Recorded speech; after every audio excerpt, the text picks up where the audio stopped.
che avevano difficoltà, disagio nel proprio sviluppo economico e sociale quando è partito il piano di Agenda 2000. Il piano di Agenda 2000 non parte perché l'Europa è la cassa per il Mezzogiorno, non è un modo per spendere a pioggia, senza senso critico, senza progettualità. L'Unione Europea è stata ed è cosa ben più seria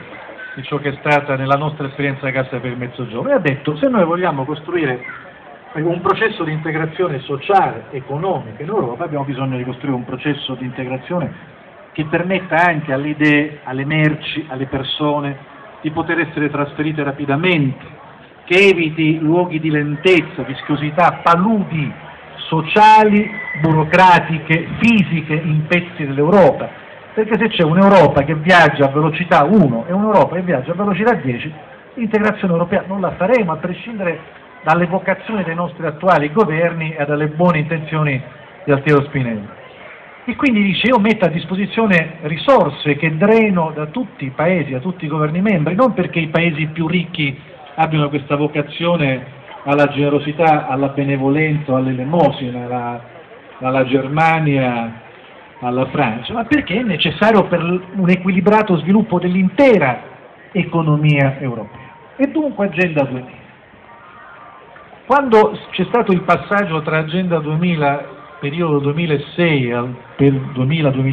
periodo successivo 2006-2013, la Commissione regionale, la quale sono vicepresidente, venne fornito dagli uffici studio della Commissione un libro che fotografava che cos'era accaduto non soltanto negli anni di Agenda 2000, ma anche negli anni precedenti, cos'era accaduto negli ultimi 20 anni dell'Unione Europea. E lo faceva con grande efficacia, con una serie di cartine che mostravano, fotografavano qual era il livello, per esempio, di sviluppo infrastrutturale di tutte le regioni ad obiettivo 1, cioè le regioni che avevano un PIL che non superava il 75% del PIL medio dell'Unione Europea, quelle più marginali, il livello infrastrutturale che avevano 10 anni prima con quello che avevano alla fine di questa generosa stagione di spesa che era stata la prima tranche di Agenda 2000, ed era molto efficace perché era con un diagramma a colori degrananti, per cui in blu cupo c'erano i luoghi in cui tu eri riuscito a costruire un'efficace trasformazione in senso di modernità, di rendita, di copertura infrastrutturale.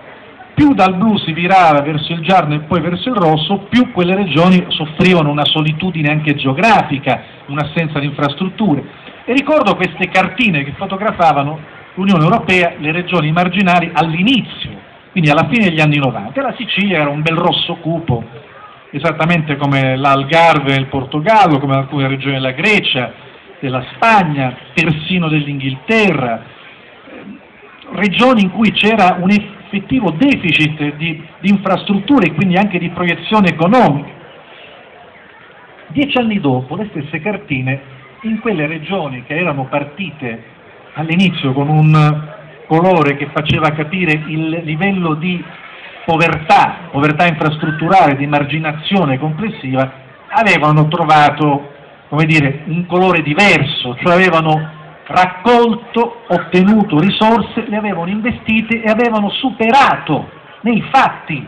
non solo nella capacità di spesa, nei fatti, il gap infrastrutturale.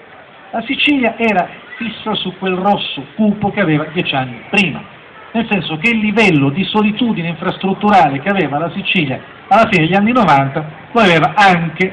a metà degli anni del primo decennio degli anni 2000, quando si trattava di varare la nuova manovra. E tutto questo ha a che fare con la politica, cioè col modo in cui la politica ha assunto le funzioni strategiche della spesa europea come funzione di clientela privata, funzione di spesa facile. Noi abbiamo utilizzato il 70, l'80% delle risorse effettivamente spese, che sono di gran lunga inferiori di quelle che erano state messe a disposizione della Sicilia, per progetti sponda. I progetti sponda sono progetti che sono già finanziati da altri, come dire, sostenitori, lo Stato, altre grandi strutture pubbliche che intervengono e che pagano chiavi in mano un progetto infrastrutturale. Nell'assenza di una progettualità noi abbiamo spiegato i fondi di Agenda 2000 per pagare progetti che erano già finanziati. Quindi quella funzione strategica che ci dava Agenda 2000 e che serviva a superare i ritardi di comunicazione, di crescita civile e sociale, di infrastrutture che esistevano in Sicilia e non soltanto in Sicilia, sono stati messi da parte. Alla fine la Commissione, anche perché bisogna fare politica in questo modo, non ha preteso che venisse recuperato tutto ciò che non ha restato speso, si è cercato di trovare un sistema per salvare la faccia della Sicilia e la faccia dell'Unione Europea. Siamo sulla stessa china, nel senso che il livello di spesa effettivamente documentata sull'uso dei fondi di Agenda 2000 è tra le più basse, oggi, tra le più basse delle regioni che ancora vivono in quello che è l'ex obiettivo 1. Peraltro è l'ultima stagione, poi questa festa finisce, non ci saranno più queste risorse, soprattutto per regioni come la Sicilia. L'attenzione che l'Unione Europea rivolge oggi è anzitutto all'est europeo, ai paesi di nuova adesione. In questo io leggo il senso di un fallimento, cioè io leggo il senso di una appropriazione indebita sul piano politico delle risorse per costruire anzitutto consenso. Se voi andate a vedere i progetti che furono finanziati negli anni precedenti e li mettete in controluce accanto ai progetti finanziati dall'Irlanda, con gli stessi strumenti finanziari, scoprite che nei nostri progetti c'era anzitutto il bisogno di spendere denari per soddisfare le esigenze, le queste, le necessità, le richieste, le pretese di un'enorme massa di clienti politici che sono quelli che poi producono e garantiscono consenso. E questa è la ragione per cui noi siamo fissi a quel colore ambrato che rappresenta il segno del nostro fallimento. E su questo l'Unione Europea c'entra poco, c'entra l'assenza della politica. Spiegatemi se non c'è un'assenza della politica dietro il fatto che un aeroporto come quello di Commisso è un aeroporto chiuso. C'è un aeroporto inaugurato un paio di volte, in condizione di poter operare, ma che è chiuso. Troveremo sicuramente 100 buone ragioni tecniche. Mi permettete di dire che c'è una ragione politica per la quale un aeroporto che potrebbe rappresentare anche un punto, come dire, di drenaggio, di snodo rispetto all'ingorgo che in alcuni mesi si determina sull'aeroporto di Catania, sull'aeroporto di Palermo, e che è stato messo da parte forse anche per gli interessi che il presidente Lombardo, il governatore Lombardo ha sui destini e i successi dell'aeroporto di Catania. Anche di questo alla fine bisogna che si occupi la politica, non soltanto la scienza esatta dei bilanci.